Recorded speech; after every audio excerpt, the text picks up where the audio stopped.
ஓம் சாய்ராம். எனதருமை பிள்ளையே, கெட்டுப்போகும் பாலுக்குள் கெடாத நெய் இருப்பது போல் உன் அழிந்து போகும் உடலுக்குள் அழியாத ஆன்மா என்று ஒன்று உண்டு. அந்த ஆன்மாவிற்கு ஒளி கெடுக்க தியானம் பழகு.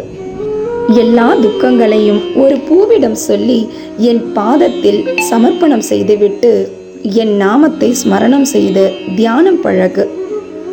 நான் உன்னுள் இருந்து பேசுவது இனி உனக்கு கேட்கும். ஒரு ஆசிரியரால் ஒரு குழந்தையை அறிவுள்ள மனிதனாக மாற்ற முடியும். ஆனால் அந்த மனிதனை அறிவின் பிடியில் இருந்து மீட்டு அவனை மீண்டும் குழந்தையாக மாற்ற ஒரு குருவால் மட்டுமே முடியும். அதனால்தான் குரு கடவுளாக வணங்கப்படுகிறார். எந்த ஜென்மத்தில் என்ன புண்ணியம் செய்தாயோ நான் உனக்கு குருவாக இன்று வந்துள்ளேன். நான் உன்னை எப்பவுமே தாங்குகின்றேன்.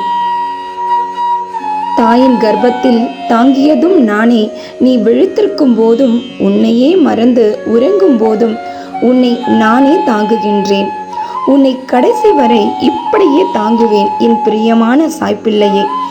நீண்ட நாட்களாக உன் வாழ்வில் ஒரு விஷயம் நிறைவேறாமல் தள்ளி போய்கொண்டே இருக்கிறது. உன்னுடைய நீண்ட நாட்கள் போராட்டம் இப்போது முடிவடைய உள்ளது. என் பிள்ளையே, சந்தோஷத்தில் இனி மூழ்கும் நாட்கள் வரப்போகிறது. அதற்காக நீ கடந்து வந்த பாதையும் இப்போது நீ இருக்கும் இந்த நிலைமைக்கும் இனி வரப்போகும் நல்ல சந்தோஷமான நாட்களுக்கும் நன்றி சொல்லிக்கொண்டே இரு. உனக்கான நல்ல நேரம் வந்துவிட்டது.